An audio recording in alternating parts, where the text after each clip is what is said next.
Hello, Internet! Welcome to Jaunty Adventures, where we talk about the cutest side of gaming every week. Many weeks. Today, I've got a weird treat for you. Since I'm home at my parents' house sitting there, lovely kitty, she's my executive producer for the week, I thought it'd be fun to go through my mom's GameCube collection and see what I remember about it from growing up. When I was a kid, we used to always go to the retro gaming conventions because my parents both loved pinball, and you could play just an infinite amount of really cool pinball machines for free. This kind of had the side effect of everybody getting really into retro gaming collection at a point where that wasn't really a thing like it is now. That means that we ended up being around a lot of retro systems and being able to buy some stuff that was a little bit unique and also just was a fun interest growing up. This Gamecast, the Dreamcast was originally mine. Back in the 6th grade, I was really obsessed with dolphins, and I saw an ad for Echo the Dolphin, Defender of the Future, and was like, oh my god, Mom, like, it was in kind of an old, gaming magazine of some kind, like it wasn't a current issue anymore. I showed it to my mom, I was like, oh my god, like there's this awesome 3D dolphin game, I've never heard of Dreamcast, like what is this? So my mom looked it up on like rudimentary internet and discovered that this boy was worth a whole $15. So she ended up buying me the Dreamcast and a copy of Echo the Dolphin, Defender of the Future, a genuinely horrible game with bad controls and an utterly confounding narrative. That I'd enjoy for years to come. And over the years, she ended up getting really attached to it. So while I ended up getting a beloved GameCube a few years later and abandoned this guy to the living room, my mom found a bunch of games that she really liked on it, and so this and the Wii didn't end up coming with me when I got my own place. Fun story about this. This is Dreamcast number, I think, 4, because somehow 3 of them crashed within 2 days of buying it. So my mom had to take a whole bunch of Dreamcasts back to the GameStop by our house and be like, hey, it died again. And they'd be like, oh yeah, they do that, here you go. Originally I really wanted to play Sonic Adventures on it because I wanted to play the Chow Garden, which I'll talk about a little bit more in a bit. And we went through all of their copies and none would work. So, I don't have that game. I had to get something else. For those of you who don't know, the Dreamcast is considered a completely failed system. It, in fact, was the very end of Sega. However, it was pretty advanced for its time. It had kind of rudimentary, really early, internet, and could play a number of games online. I don't think we ever had it up and running. As well as having these interesting little, FMUs. This one's dead, and I'm not finding a battery for it and unscrewing it. Again, this isn't my system. Not on me. But it is almost... Okay, fine. It's got kind of a Tamagotchi mode that it can do. I really wanted the Chow Garden, which would be able to put little creatures into this tiny screen, and then you could play it on the go like a Tamagotchi. This is also a cool feature because it would go into the Dreamcast controller, and then it would show a little, like, really rudimentary pixel art image on your controller, and sometimes it would have, like, a health bar or something ideally useful to your game, and you could have it between them. I actually really like the GameCube controller. This one, you can tell it's the early 2000s. It's got that black, clear thing going on. This one's also got that clear plastic, which I love to see coming back right now. And honestly, the same colored buttons as my 3DS. Okay. This is the more standard one in this kind of old Windows beigey white here with the colorful buttons again, and you'd be able to see through the screen. So I have to say I have a real fondness for the Dreamcast, even though it was utterly unreliable system in my memory. Again, we went through like 4 GameCubes and 4 copies of Sonic Adventures, and this thing, if you played like a pretty heavy graphics intensive game, it did sound like it was about to take flight. It was the loudest system. It kind of freaked me out. Who doesn't love an underdog? And this is one of those weird systems as well that homebrewers still make stuff for, which I think is awesome. So let's do a real informal dig into these boys. Hopefully people like seeing a collection I know almost nothing about. And this is my mom collection and some of my dad's. I think that's going to... Oh man, I wonder when this was bought. Still got an EB Games sticker on it. The original Tony Hawk's. I didn't realize I ever actually owned Tony Hawk's. I used to play it with friends, but I didn't think I owned it. So I don't know if they got this later or if I've just blocked the Dreamcast version from my memory. But you can play Tony Hawk's Pro Skater on Dreamcast. I don't think I knew that. I'm not a Dreamcast expert. I'm just a poser. Can you be a Dreamcast poser and have access to a Dreamcast? Oh, and just a spoiler. My one true love Dreamcast game that I probably will never own because this isn't my Dreamcast. I do not have Seaman, the nightmarish Hey You Pikachu fish monster game. Look it up. I want it though. Looks like there's some kind of NFL game. I'm not gonna pretend to care about it. As well as a driving game. We got Test Drive here with an illustrious Goodwill sticker for $1.99. Oh wait, we can see how much all of these games were valued because everyone really wanted Dreamcast at this point. Let's see, here's a $2 for the ultimate thrill ride. We got $5 for NFL 2K1, a classic. And Pro Skater was a whole $4.99. Moving on to very illustrious prices, $1.99 for Roller Coaster Tycoon.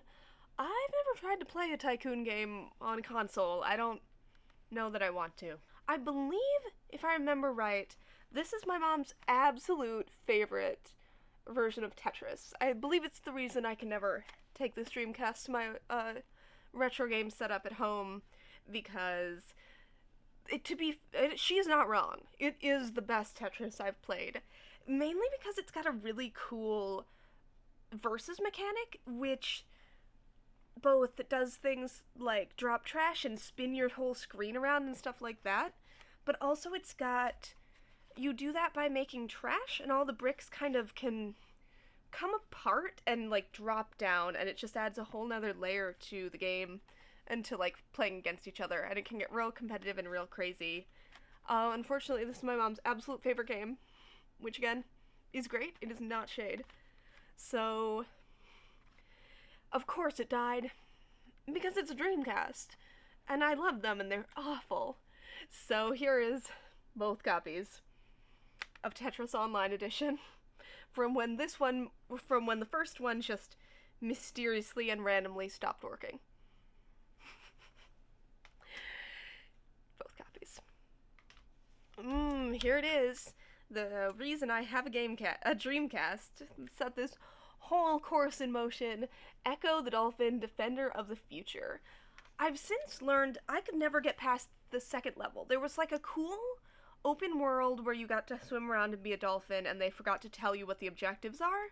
So it took me a very long time to get past that, and then it became a really difficult platformer, and it was annoying to control, so I gave up on it.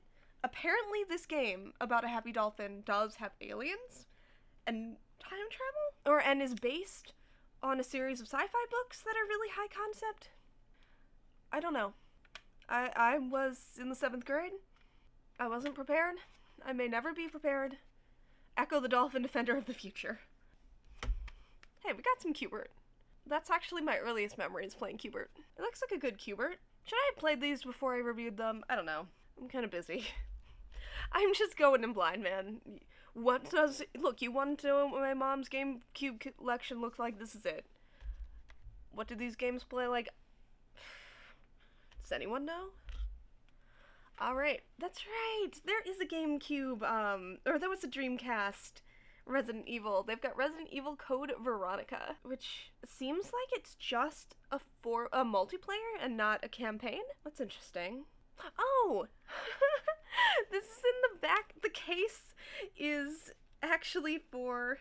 That's funny. Okay, so I was trying to see what Code Veronica's about, because it's a Resident Evil game I'm actually not familiar with at all. But I didn't realize that the back is actually for Gauntlet Legends. So, oh, it's both discs of Code Veronica. I don't know what happened to Gauntlet Legends, but that's the one with the 4-player campaign. I have no idea what's going on in Code Veronica. I'm guessing there's a reason no one talks about it. Here's Gauntlet Legends. I've always liked Gauntlet. Oh, and here's the back of Code Veronica. Not my collection. Okay, here's one I really remember. This was 102 Dalmatians, Puppies to the Rescue. Even at this age, I wanted the cuter side of gaming, and this was a really bad era for it.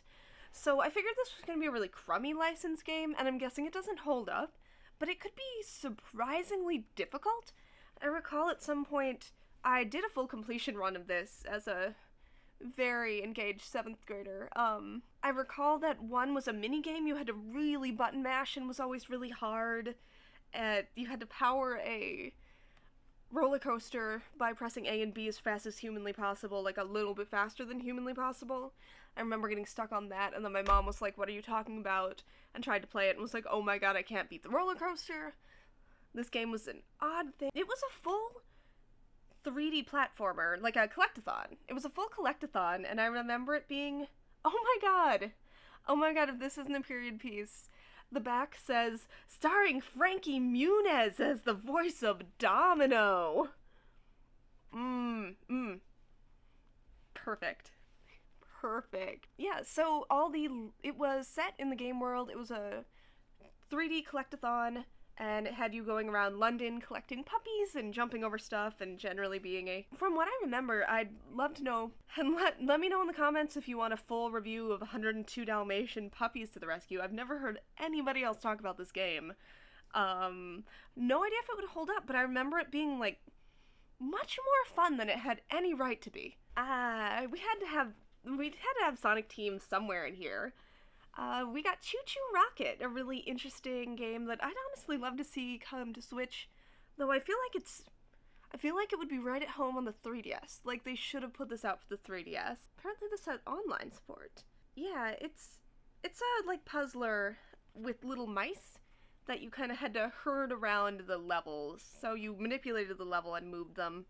Kind of like Lemmings, or... It was unique, it was fun. My mom likes puzzles a lot, so this is her game system, and of course it's not complete without Choo Choo Rocket. Speaking of games that I feel like I follow all kinds of YouTubers who I would think would cover these, but I've never seen talked about, probably because it's on the Dreamcast, and no one cares about Dreamcast.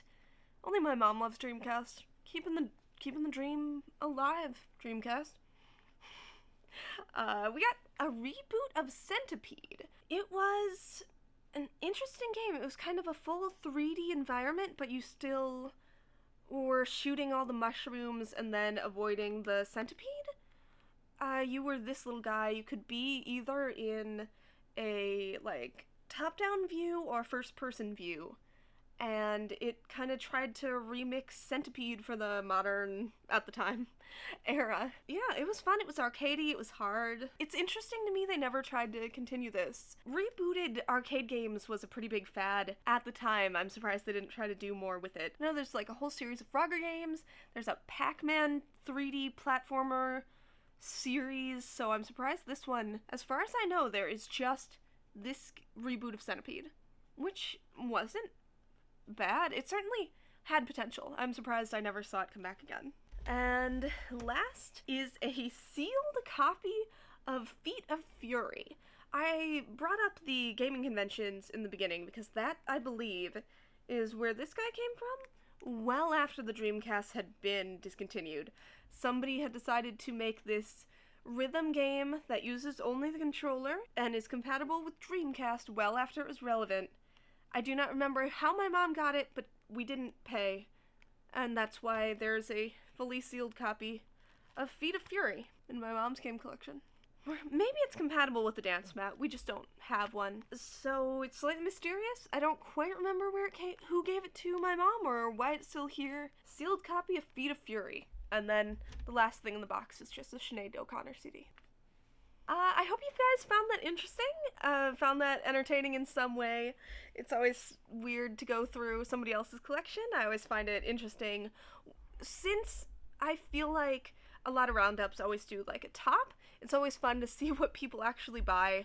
especially back before the internet, when you just sort of got what was ever at a game store and not the classics or like what you wanted. I hope you guys had fun. If you didn't, I'll give you something new in your inbox soon enough. This has been Julia with Jaunty Adventures, and I will see you guys in the next video.